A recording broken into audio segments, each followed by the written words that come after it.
Good afternoon and Happy New Year. I'd like to welcome everyone to the Virginia Transit Association's webinar, Legislative Advocacy 102, From Election to Legislating. I'm Lisa Guthrie, Executive Director of the Virginia Transit Association. And I'm Danny Plugger. I'm handling communications and outreach and policy for VTA. We're recording this webinar and it will be available on our website along with the slides for on-demand viewing. We'll save all the questions for the Q&A portion of the webinar until after the presentation. We, of course, encourage you to send your questions anytime during the presentation. And here's how to do that. Look for the webinar panel on your screen and simply type your question into the question box. And although they will be answered at the end of the webinar, you can submit your questions anytime and we will hold on to them. Remember that the audience is muted, so we will be unable to hear you during the webinar presentation. I am going to begin by briefly recapping our previous Legislative Advocacy 101 webinar. This webinar can be found on our website if you are interested in looking at it and reviewing it at vatransit.com. So what is an advocate? It is a person who publicly supports or recommends a particular cause or policy. And becoming an advocate matters because your overall goal is to build relationships so that decision makers and community leaders will understand and appreciate the importance of transit and what it means for your community. Activating community leaders to serve as transit advocates means that you will amplify and extend the call for action without you as the sole voice speaking in your own self-interest. The reason that this is so important is because transit funding comes from a diverse set of sources. 21% of funding for transit here in Virginia comes from the federal level, which includes the presidential budgets, Congress, FTA, FRA, and RTAP.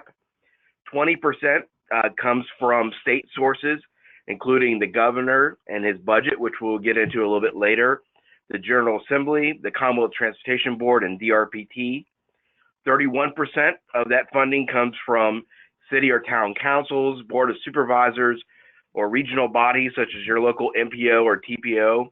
And then the last 25% comes from your customers, from the fare box, with about 2% coming from other sources such as advertising. The key takeaway is that 41% of funding comes from state and federal sources, which is where VTA has the greatest impact. And so to briefly recap, the steps to success for legislative advocacy is you build your team, your hometown team, you do your research, you collect data, you educate your team on the benefits of transit to your own community, you prepare your ask and you secure a response from the decision maker, and then you follow up. And later in our webinar, I'll get into our profiles a little bit that we created for every transit agency. But now let's get into the recent election and the upcoming General Assembly. Lisa? Okay. Well, as you all know, we had elections back in November, and both the State Senate and House of Delegates had all seats up for election. And the results show some pretty significant changes. Most notable was the continuation of the shift to more urbanized electoral clout, shifting power base with changing demographics. And as you can see from the illustration, on the Senate side, the Democrats picked up 2 additional seats. So their margin now is 21 Dems, 19 Republicans. On the House of Delegates side, the Democrats picked up 10 seats. So now it's 55 Dems, 45 Republicans. That shift may not even be as significant as some have projected. Transportation will continue to be a bipartisan, bicameral issue of importance, but transit support may continue to be more of a priority with urban legislators. But we're going to work on that to make it a statewide priority. Redistricting will be considered again this session, so it's possible that the new 2021 districts will be more bipartisan and quite different. So why does all this matter? Well, the last 2 election cycles have brought many new legislators to the General Assembly. The good news here is that we have as good a chance as any to establish solid relationships with them. As you can see from the illustration, 41% of the legislators coming into office on Wednesday will be beginning their first term or their second term. That's a lot of new faces. They'll be thirsty for knowledge about constituent concerns and will want to hear how transit benefits their districts.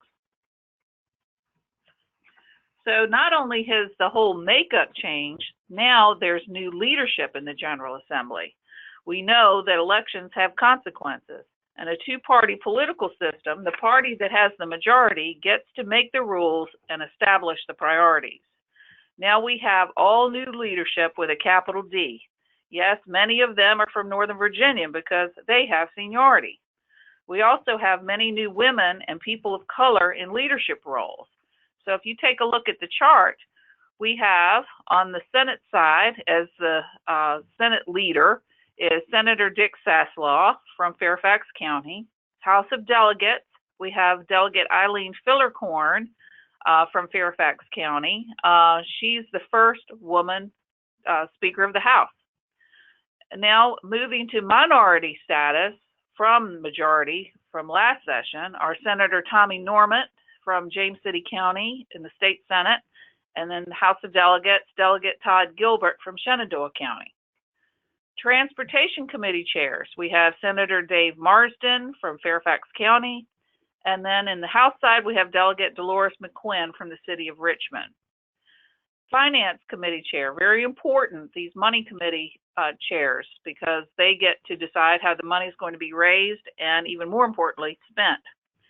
So on the Senate side, we have Senator Janet Howell from Fairfax County, and on the Senate side, the Finance Committee handles the revenue and the spending.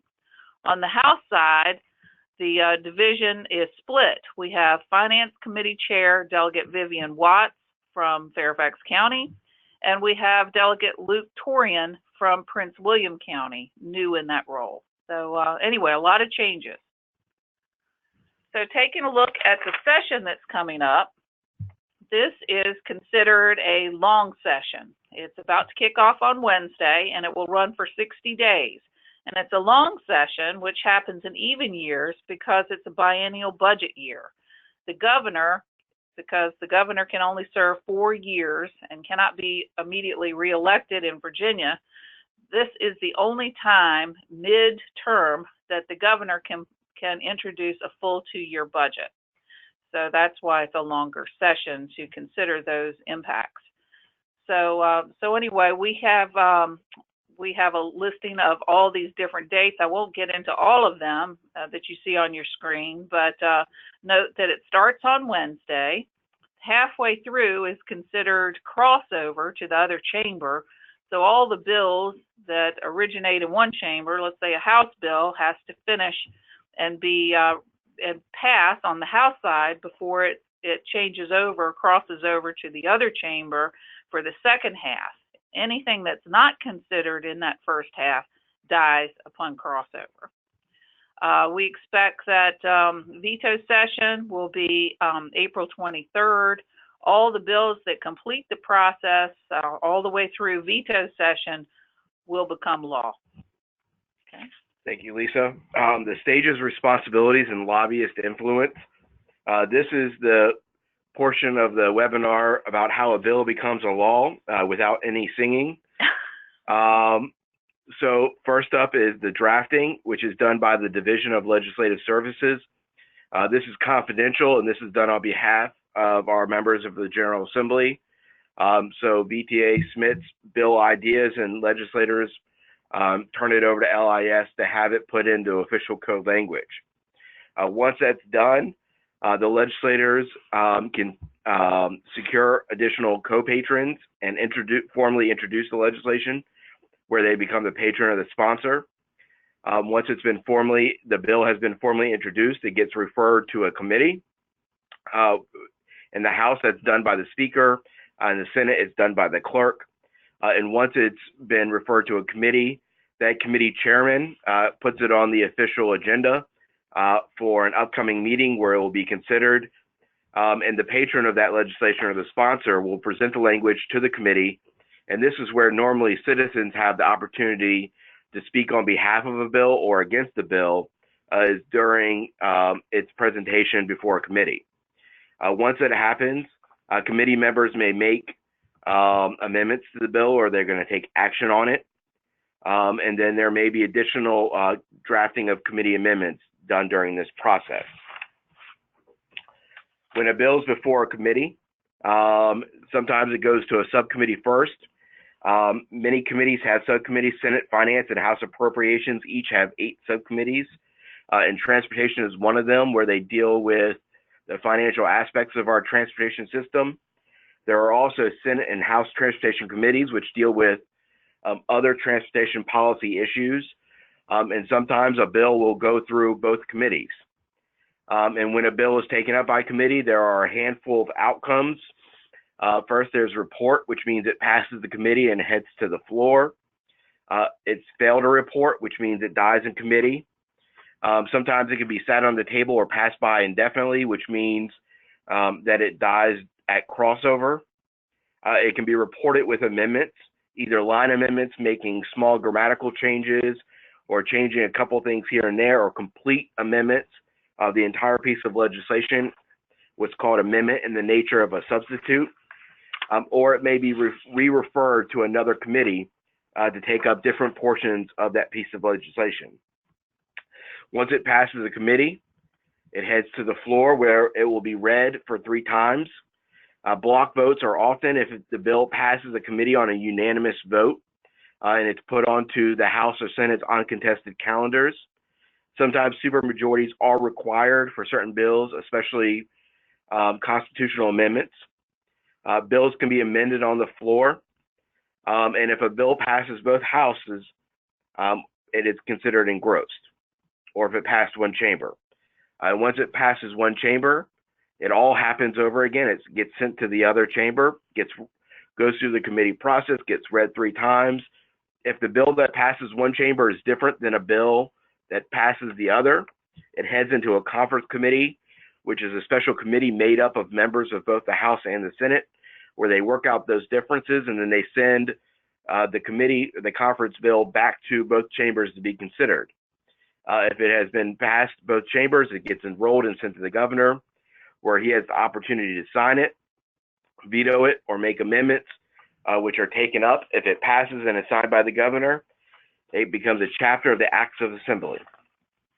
Okay, now we're going to move to the budget. And I've already mentioned that the governor, this is his big year in his term of office. The centerpiece of the legislative session will be the passage of a 2-year state budget, setting spending priorities under Northam and the new Democratic majority. His proposals are all a part of a $135 billion budget that the governor unveiled last month. The governor has proposed 2 tax increases, one on motor fuels and another on cigarettes. The motor fuel tax would rise 4 cents per gallon annually for 3 years, for a total increase of 12 cents per gallon, and then be tied to inflation. The increase will bolster the state's transportation trust fund against a projected decline in fuel tax revenues because of electric and hybrid vehicles that use less gas but still rely on Virginia's road and transit networks. Governor Northam is betting that Virginians will support the tax increase to see improved transportation and less traffic, but there's also a sweetener. The gas tax increase would be partially offset for Virginia residents by the governor's proposals to eliminate annual state vehicle inspections and cut in half the yearly vehicle registration fee. The governor says those measures would save consumers $280 million a year, while shifting more of the cost of transportation improvements to out-of-state drivers.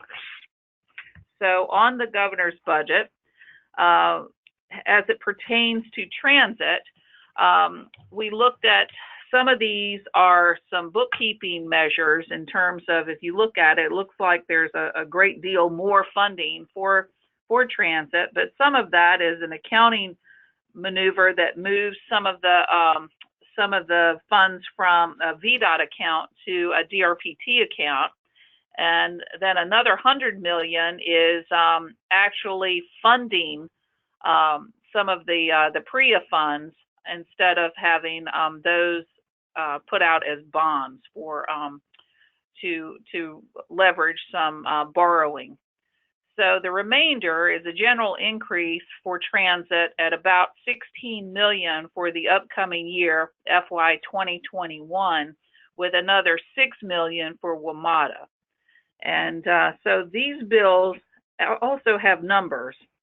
In the House, it's House Bill 30, and Delegate Torian is the chief patron of that, who, as you can recall, is also the Appropriations Chairman. In the Senate, we have three patrons. Not only do we have the current Finance Chairwoman, Janet Howell, but we also have last year's co-chairs, Norman and Hanger, and that's Senate Bill 30. Okay. So moving to our initiatives. The initiatives were the transit benefits for working families. And we're pleased that there's some inclusion of this in the governor's budget. So this came about because we recognize that lack of transportation to work is the #1 barrier to obtaining and retaining a job. And we initiated this budget measure to utilize TANF funds, and those are funds for needy families, for public transit and qualified ride sharing like TDM. It will not come from existing transit funding sources. We expected that if it were to be included in the budget, that Department of Social Services would administer the program. Instead, it's directed to VTA. So we are forming an advisory group to structure that grant process. This measure is expected to increase ridership too, with an added emphasis on ridership in the new merit methodology and the federal $1.60 in federal funding per passenger. This initiative is a plus on many levels.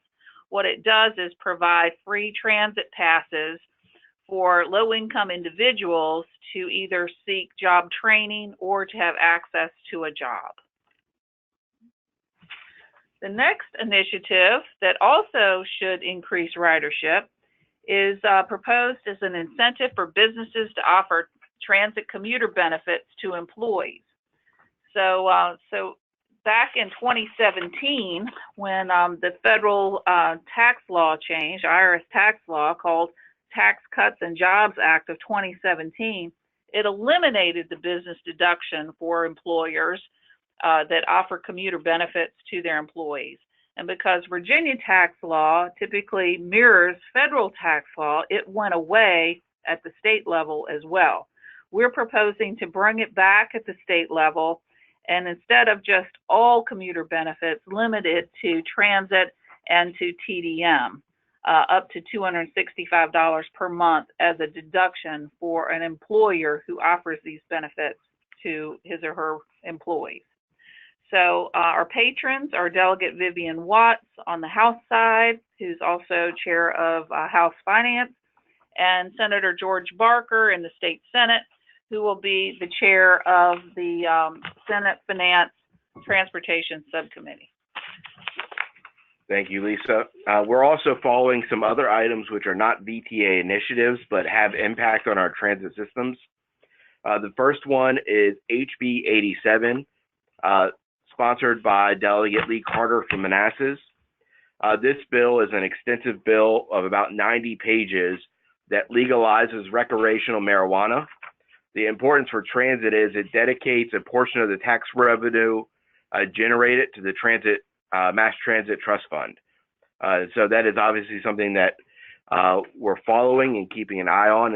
If this bill were to pass, we would want to make sure that so the tax revenue does go to transit, which we think is a good source for it. The second item that we're following is the peer-to-peer, which is similar to Airbnb, but for automobiles, allowing individuals to rent out or lease their cars for the day. Right now, as the current proposal is stated, it reduces the tax, the car rental tax for peer-to-peer vehicles by about 30%.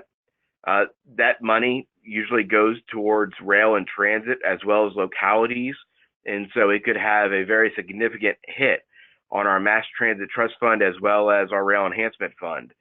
And so that is something that Virginia Municipal League as well as Virginia Association of Counties has both come out in opposition to and something that we will most likely oppose as well once there is an actual bill out there for us to see. The next item is the Richmond Regional Transportation Authority. This is very similar to something that was passed in 2313 in Northern Virginia and Hampton Roads. In Northern Virginia, transit, that funding can be spent on transit, and Hampton Roads it can't. We are following along with what's happening in the Richmond region right now. The current proposal is 15% of the new transportation funds could be dedicated to transit or multimodal. If it does stay at 15%, we believe it should all go towards transit. But if that pot is increased, the larger the pot, the broader the definition. But there is no specific language at this time, but it's something that we're keeping an eye on as a great benefit to Central Virginia's region. Down in Hampton Roads, we have been hearing that the Hampton Roads Transportation Authority will get reopened or revisited to allow transit to get a portion of that revenue. And that's being led by the Sierra Club and some others. And so we're keeping an eye on that bill, and we'll take an opinion and a position on it once it gets formally released. The last item that we're following along at this moment is DRPT is putting in a bill that will allow them to increase the portion of overhead that they can take from transit funds from 3% to 5%. This will allow them additional staff members to support the transit programs. They've been doing a lot of studies, a lot of transit programs, and 5-year plans for our transit agencies. And so this is something that we're supportive of, and we're waiting for final language as well. Moving on to some key advocate resources. These are some items as we head into the General Assembly to keep on your browser as a bookmark. If you're interested in finding out who your legislator is, you can go to whois.virginiageneralassembly.com to find out who your local legislator is, as well as your state senator and your federal representatives. If you're interested in learning more about the General Assembly, the various committees, what's going on, see their calendar, you can even see live streams, go to virginiageneralassembly.com. And the last one, Legislative Information Services, which is lis.virginia.gov. That is a great resource to track bills, find out what committees they're in, when they're going to be up, and once action is taken on them, what action has been taken. That is a resource that Lisa and I use frequently, and I encourage you to check it out. A couple of other outside resources from VTA and Virginia Public Access Project. I encourage you to check their site out, that it shows you who's donating, and they also keep track of various bills that are moving through the General Assembly. It's a fantastic resource, as well as our transit profiles, which we released a couple weeks ago. We did a transit profile on every member of VTA, as well as regional profiles and a statewide profile. This has a lot of great data, including economic and environmental impacts, ridership.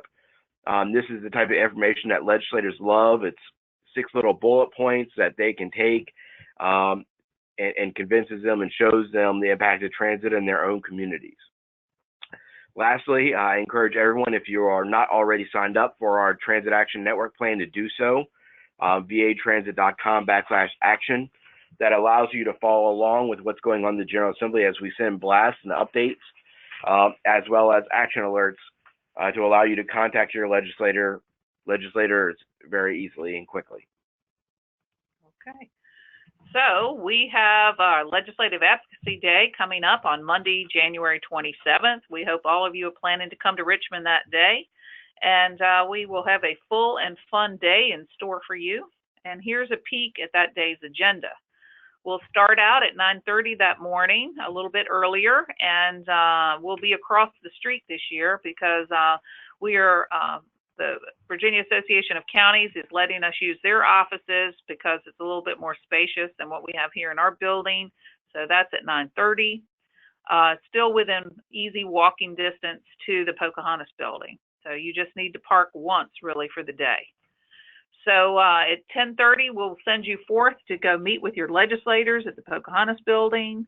And their room assignments are already up on their website. So anyway, if you need help with that, please let us know. Around 11:30, they'll be going into their respective caucuses, and so they'll be unavailable. So at that point, we're going to ask people to come on over to the Capitol for the morning hour, and that is where they do introductions and whatnot from the floor of the General Assembly, and announcing some of their constituents and other special interests that have come to participate in the day up in the gallery, or you have to stand in line to get there. So last year we had a lengthy line. I don't know who's coming this year, but hopefully it won't be wrapped around the building like it was last year. Then there's some time for you to have lunch on your own, and then in the afternoon at 3:30, GRTC has graciously offered to conduct a Pulse BRT tour from the Main Street station. We'll be meeting there at the BRT, at the Pulse station, which we'll get our fare tickets there and take a little ride down to Rockets Landing. And then we'll come back to the same location at 5:30, just in time for the Transportation Choices legislative reception. So that'll make for a full day, but there's some things for you to do before you plan to come. And one is go ahead and contact your legislators' offices to make appointments. Sometimes they have to change their day and might have to break the appointment, but at least if you do that, they will work hard to get you in.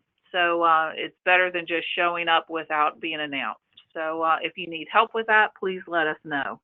Also, for VTA members, you are invited to participate in our legislative reception free of charge. We just ask that you RSVP so we know how to plan accordingly. And Jamie's email is up on the screen. Make sure that you let her know who's coming from your transit system. And as we mentioned before, keep updated. Sign up for our Transit Action Network, and we also put our bill charts and whatnot on our website for under the member portal under Legislative Watch to keep you updated. So at this point, we are now at the Q&A portion of our webinar, and we would ask you to continue to send in questions until the end of the Q&A. So at this point, I don't have any questions that have been submitted, so we'll wait a minute. So if there's something that that comes to mind, please send it on.